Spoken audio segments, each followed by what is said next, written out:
Katulad dito sa vlog na to, everyone's welcome here. You disagree, you post it, you strongly disagree, no problem. Pero babaliin mo yung sinabi namin o babaliin ko yung sinabi nyo, hindi talaga magkakaunawaan. Ba tayo pwede mag-discuss sa ating national issues sa hinaharap ng ating bansa? Ba't huwag tayo magkakaunawaan? Huwag tayo magkakaunawaan, huwag tayo magsinungaling. Kasi hindi tayo magkakaintindihan. Ba't pa tayo nag-uusap-usap? Diba? So, katulad dito sa vlog na to, everyone's welcome here. You disagree, you post it, you strongly disagree, no problem. Pero, babaliin mo yung sinabi namin o babaliin ko yung sinabi namin. Hindi talaga magkakaunawaan. Sasabihin nyo, hindi kasi dami nilang follower. So, kailangan nilang supportan ng followers nila. Ang ipaglaban natin, katwiran, katotohanan. Hindi yung babaluktutin. So, yun, sabi nila. Paano naman magkakaroon ng snap election? Papabayaan ba natin na mag-resign yung mga yan at wala nang pananagutan? Mas madaling ang panagutin ang lahat kapag ka may clean slate na lahat yung nandyan ay weren't there the last 3 or 6 years, di ba? So, hindi naman yun yung topic ko ngayon, but yung topic ko nga po, di ba? Whether we talk about religion, whether we talk about biblical principles, or yun nga, conversation lang namin mag-ama. Yung marami po akong prinsipyo, kung ano man basis yan, whether yan ay code of ethics, whether yan ay personal code, whether yan ay military code, whether yan ay ethics ng isang abogado or biblical principles, marami niyan, syempre, sa pagkabata, natutunan ko sa aking ama. At yun yung sinabi niya sa akin, di ba? Never fear going to me, pero wag ka magsisinungaling sa akin. Huwag ka magsisinungaling. So, yun lang naman po, di ba? Can we not have a conversation na hindi tayo magsisinungaling to each other? So, kaya nga kita nyo po nung ngayon, latest na senador na sinabing may insertion, tapos nilabas na lahat. Kasi nga, halimbawa, yung mga supporters niya, nung sinabi ni Senator Ping, halos lahat, meron, nilabas ka agad. Ito yung wala. Kasi sinusuportahan nila yun. Hindi nila siguro tinanong kung meron o wala. But eto yung ano. Tapos, lahat ng insertion, lahat ng amendment o lahat ng nilagay, masama. Okay. Nung lumabas, hindi totoo yan. Nung lumabas na meron talagang amenda, ay sandali lang, hindi insertion yan, amendment yan. At hindi naman masama ang amendment, ang masama insertion. Eh nung nalaman pareho lang yon, ang masama yung ghost, o masama yung corruption, pero yung pinaglaban mo na may project, iba na naman yung stand. So yun po sinasabi ko, hindi pwedeng moving target ang truth. Ang totoo para kay Alan ay dapat totoo para kay Maria, totoo para kay Pedro, totoo para kay Ferdinand, totoo para kay Sarah, totoo para sa lahat ng Pilipino, para isa lang ang basis ng ating pinag-uusapan. Diba? Hindi man pwede pong pagka dito sa idol ko, ano yan, pwede. Pagdito sa iba. Diba? So, kaya tayo po hindi ang dami po natin kailangan, rewind. Ano po sinabi ko sa inyo sa umpisa ng ating talakayan tungkol dyan sa flood control at corruption? Sabi ko, dahil bilyon-bilyon to, trillion nga eh. Billion, tens of billions, hundreds of billions. Guguluhin to. Guguluhin yung usapan. Diba? Yung simple, gagawin nga komplikado. Baka simple yan eh. Kunin nyo muna yung pinaka-guilty eh. Hiwalay nyo muna sa 1 trillion pesos the last 3 years. Unahin muna natin ano dyan ang ghost at hindi. Simple na naman malaman yung ghost eh. Yung ghost, wala talagang ginawa pero bayad na. Yun lang yun. Diba? Yun yung ghost. O, iba yung substandard, iba po yung dinaya, iba yung hindi completed, iba yung nilipat. So, lahat yun you can deal with it. Pero pag inuna mo yung pinaka-guilty, madaling masunod yun. Pero kapag ka ginulo mo, gugulo. At meron po talagang gustong guluhin yan. Diba? So, let me go back to it. Diba? Ano ba mga naging topics natin over the weeks, over the months? Success, define natin success. Identity, define natin identity, who we are as a person, diba? As a community, as a nation. pinag-usapan po natin stress, pinag-usapan natin stress, diba? Lahat yan. Pero guys, makakapag-usap pa tayo if we're not going to be truthful with each other. Diba? So, lalo po kung yung discussion ay national issues. Diba? Ayan, sabi, kahit demonyo at work din po sa exposures. So, I don't know exactly what, but meron verse yan in that even the devil can quote the Bible. Totoo din naman po yun. Pero hindi ibig sabihin, pag nag-quote, devil o hindi. Ang titignan po natin, yung intention at kung may katotohanan o hindi. Di ba? Kaya nga sabi nila na dati na parang halimbawa, kung may nagnakaw, yung sasabihin ba niya, totoo o hindi? Eh syempre, magnanakaw, kung tatanungin tungkol sa nakaw niya, malamang hindi. Pero hindi naman ibig sabihin na lahat ng sasabihin niya hindi totoo. That's why nga po, may science nung cross-examination at saka nung batas, di ba? So yun po yung ating tinitignan, di ba? So kung makikita nyo po, sa 1 trillion po na budget, flood control pa lang yun, in the last 3 years. So in the last 3 years, mga 3 trillion sa infrastructure, DPWH pa lang yun. Meron pa tayong BIR, may customs, meron pong sa Department of Health, sabi ni Mayor Magalong, may tinitingnan din po kami dyan. Hindi po natin dapat lahatin eh. Kasi, di ba, hindi natin na sinasabing lahat ng sa costo, lahat ng sa BIR. Minsan naawa ko doon sa mga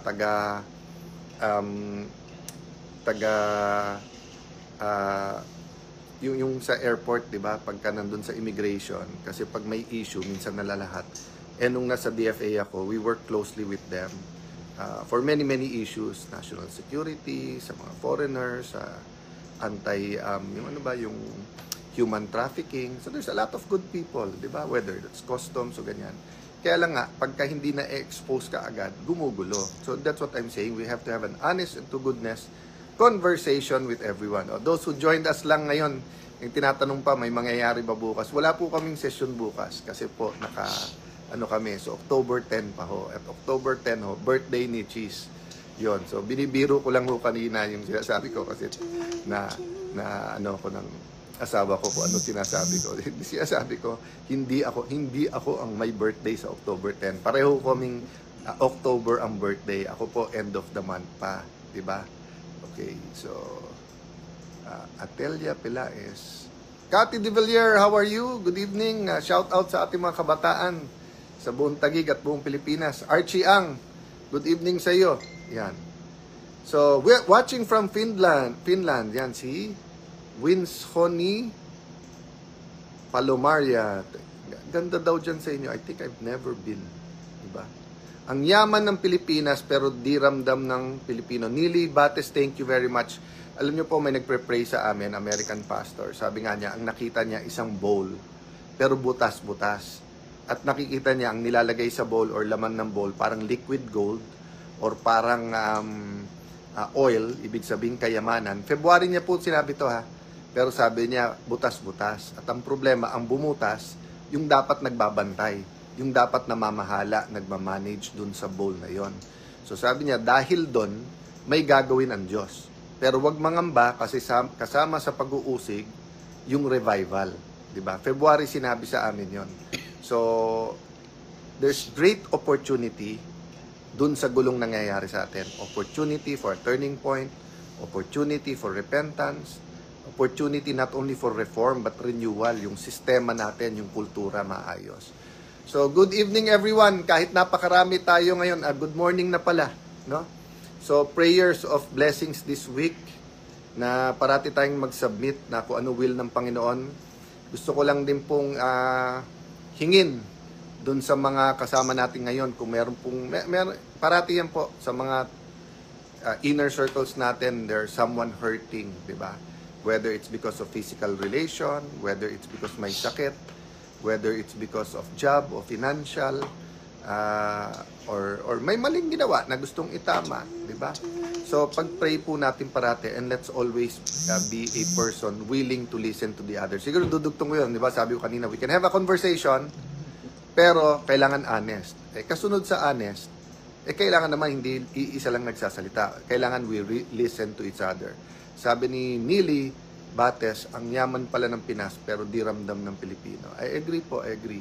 Ang masakit din po ramdam nung iilan pero marami hindi. At dun sa ilan, yung iba naman hard work talaga, pero yung iba kung saan talaga nanggaling. Shout out Odi Katienza at mga kasama sa Japan. Yan. Roel Odvina. So good evening, please continue to focus prayers, continue na tutukan ang mga event sa ating bansa kasi malaking opportunity ito sa tunay na pagbabago. God bless you. Good night po sa inyong lahat. Good evening. Magandang gabi po. Happy Sunday night. Kamusta po ang inyong weekend? Every weekend po, I really hope that those who have time po, di ba, will really actually make time, di ba? Make time to be with God. You have time and the opportunity, of course, to be physically present sa isang church. Iba pa rin po talaga kasi yung community. Kasi ang church po ay isang community, isa kayong body, isang body, di ba? At ang church po ay hindi lang yung physical building.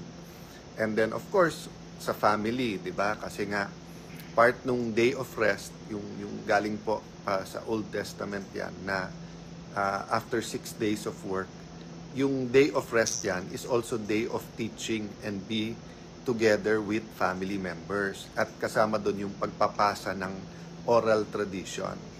Ryan Jayso, shout out. Rosie, Ella, hello. Dino Robert, hello sa iyo. Loro Idnar, Pete Valdez, maadyong gabi sa kaninyong tanan dyan sa Bohol. Shout out sa iyo, Rose Ednave. So, sa pagbabati ko po sa inyo, di ba? I'm really hoping you had a good weekend, but I'm always mindful na marami po sa OFWs natin po. At actually, even sa Pilipinas, marami po sa ating mga kababayan, kahit Sunday nagtatrabaho. So, limited pa rin yung time, pagod pa rin. At yung iba naman po na OFWs, kahit may time sa Sunday, either yun lang ang kanilang time, kaya busy din, at yan lang talaga yung pahinga, o kaya, what I meant by that is that their families are here. So even if may time sila, buti nga ngayon may cellphone na at saka may mga lugar na free internet, kaya kahit papano makakapag-usap. But some are working even sa weekend. So I'm just mindful for that para we can continue to thank God for them. So as usual, we start by asking each other, saan tayo nagpapasalamat sa Panginoon, di ba? Rick Fernandez, shalom. Shalom, yan. So mga nasa Israel nating kababayan, magandang araw sa inyo. Mga kababayan natin nasa Kingdom of Saudi Arabia, nasa Brunei, nasa Dubai, sa Qatar, sa Kuwait. Ito, si Tong TV Vlog, nasa Kingdom of Saudi Arabia. So, assalamualaikum sa mga kapatid natin, Luzon, Visayas at Mindanao, no? Of course, bago mag 12 o'clock sa World Teachers Day, gusto ko lang acknowledge lahat po ng teachers. Lahat po tayo ay produkto ng sino man naging teachers natin. Yung professional teachers, ibig sabihin po yung sa kindergarten, sa elementary, high school, yung mga nag-college, yung mga nag-TESDA or technical education. But syempre din po, yung iba naging teacher nila, yung pare, yung imam, yung pastor, ministro nila, naging teacher nila, kuya o ate nila. So kami, produkto din po kami ng mga teachers kasi ang aking pong lola, si Juliana Cabrera Luna, ay isa pong public school teacher her whole life. Ang aking pong mother, si Sandra or Sandy Shram Cayetano, ay isa naman pong school directress, art teacher. May master's degree po siya sa pagtuturo at siya po ay teacher din po. Mocha Uson, how are you, Mocha? Magandang gabi. Happy weekend sa inyo. Rosita Cangrejo, Aida. Yan. So guys, ang dami nagtatanong, may mangyayari ba bukas sa Senate? Dahil sa Monday. Okay. Parating may nangyayari sa Senate. Pero bukas po, kung tinatanong nyo yung sesyon, wala po kaming sesyon. Kaya maraming medyo natatawa ko yung mga grupo na ayaw sa atin, sa grupo natin. Panay post, be alert, pigilan natin, mag-ano tayo dito. Kaya sa Monday, may balak po sila. Wala po kaming sesyon, naka-adjourn po kami hanggang October 10. And then, may usapan na po kami sa October 10. Yun ang abangan nyo po, October 10. Bakit nyo abangan? May usapan po kami, hindi po ako si Cheese. Lilinawin ko, ayan, si Mocha nakikinig. Almost 1,000 na tayong nakikinig. Ayan, Mila Vinegro. Brother Romel, nasa Kingdom of Saudi Arabia, God bless you. Thank you po sa covering us with prayer. So, I was in the middle of saying sa October 10, doon kami may sesyon. At may usapan na kami ni Senator Cheese. Si Senator Cheese ang usapan namin, hindi ako. So, lilinawin ko lilinawin ko. Ang usapan namin, si Senator Cheese ang magse-celebrate ng kanyang birthday sa October 10. Kasi birthday niya October 10. Ako po, end of the month pa. Kayo naman kasi ang dami niyong iniisip eh. Sunday, family time, time sa community niyo, o pati asawa ko po to napaal. Akala niya may ina-announce ako. Hindi po, yun nga sinasabi ko na steady lang po. Whatever will be, will be. Let's walk by faith and not by sight. Diba? So yes, grabe po ang fear, ang anger, confusion, pero grabe din po ang pagmamahal. So, ano ba yung hierarchy sa Bible? Una, mahalin ng Diyos. So, lahat tayo, kapwa-tao, lahat tayo creation ng Panginoon. Anuman religion natin, anuman edad natin, anuman ang political color natin. Di ba? So, una, mahalin natin Diyos. Pangalawa, sabi ng Diyos, kung paano tayo mahalin natin yung isa't isa. So, hirap po, mahirap. Pag nagbabash sa'yo, paano mo mamahalin yun? Pero yun ang utos ng Diyos. Di ba? So, especially po, pagka may weekend, may time off, let's talk, let's have a conversation. Actually, yun ang topic ko ngayon. So, but tapusin muna natin ha. Let's praise God for weekends. Let's praise God for family. Praise God sa lahat ng mga churches, di ba? Sa mga lahat ng mga gawain. Of course, let's praise God sa lahat ng tumutulong po sa Masbate, sa parts po ng Mindoro, parts po ng Samar. Of course po, yung mga kababayan natin na tulong ng tulong sa Cebu. Shout out po sa lahat ng mga rescue, mga doktor po, mga nasa medical profession na nagtabang o nagtulong-tulong, di ba? So, yes, totoo po na, in action ang politika, but napakarami din nangangailangan. May malaking sunog. Nabasa ko a few days ago sa Davao and then sa CDO. So, there's so much we can do to help each other. Having said that, we have to multitask, di ba? So, marami tayong pag-uusapan this week, pero wag nyo na abangan yung may mangyayari. Basta ipag-pray nyo parate, simple lang. Lord, put us where you want us and make sure we do what you want us to do. Di ba? Tingnan nyo po yung buhay ni Moses. 40 years, nasa palasyo po siya. Ano po siya? Tinitignan pa na pwedeng maging Pharaoh. Ang Pharaoh nun, hindi pa ruler, dino-Diyos. Of course, hindi tunay na Diyos, pero dino-Diyos. After that, 40 years siya nasa desert. Ma-imagine po yan, 40 years ka na sa palasyo, and then 40 years, tupa ang kausap mo doon sa desert. Pero yung pala, hinahanda siya ng Panginoon. Pero hindi para bumalik sa palasyo at maging occupant ng palasyo. Kung hindi, para kausapin ang Pharaoh at sabihin, let my people go. Then he had to lead his people. 40. So, yes, lahat po tayo may ambisyon, lahat po tayo may vision, lahat po tayo may malasakit, lahat po tayo gustong lumaban, especially this time na talagang kailangan magka-tipping point, kailangan magka-turning point, kailangan may point of preference, at kailangan talaga may pagbabago. Thank you po sa mga nanonood from Sulu. Yan. Stephanie Chan. Anong tanong niya? Cram. Good evening sa'yo. Sharon Rose. Pete Valdez. Yan. Sorry guys, mabilis mag-scroll. Hindi ko nababasa lahat. Liz Holmes. Maayong gabi sa kaninyong tanan. Kamusta po ang mga taga Davao? Yan. So, Okay, maraming totoo, maraming hindi eh. Tignan nyo po yung sa proposal ko lang po na sabi ko, please consider. So, kumbaga sa mga nagmi-meeting, lahat naghahanap ng solusyon. So, minsan, ay guys, pag-isipan nyo to. Ang dami ng dagdag bawas eh. May dami nagte-text, nagko-comment, sabi gano'n. Pag nag-resign ng lahat, paano yon? Hindi na kayo accountable. Wow, ang layo naman nun. Yung ngayon nga pag nag-attend ng hearing at napagbintangan, sabi may conflict of interest at baka gamitin mo posisyon mo. Di pag nag-resign, wala nang posisyon na pwedeng gamitin at definitely, pwede mo pa rin i-hold accountable. So, ang topic ko tonight is honest conversations. So, kasi kanina po, nakiramay ako doon sa mahal naming congressman ng 1st District, si Ading Cruz, kasi po, nauna na yung kapatid niya. Malapit po sa amin yung kapatid niya na yon. It's a long story, no? But yung kapatid na yon ay blessing talaga sa kanilang pamilya. May kapansanan po siya Tapos nung bata yon, sinabi nga na usually hanggang 21 years old lang, pero pag lumampas, so umabot siya ng 60 years old at yun ay talagang very close dun sa mga close sa pamilya na yon. Ako 1984 ko pa sila kilala. At yung kapatid niya na yun, kahit may kapansanan, pag nakikita, niyayakap ako noon.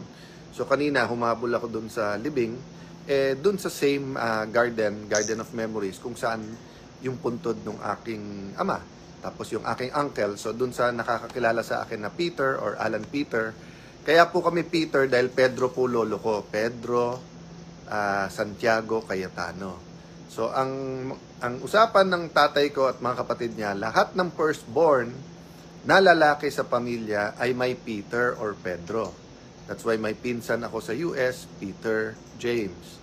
May pinsan ako sa San Francisco, Pedro yon, pero Jojo ang palayaw. Yung uncle ko po, yun ang junior, Peter.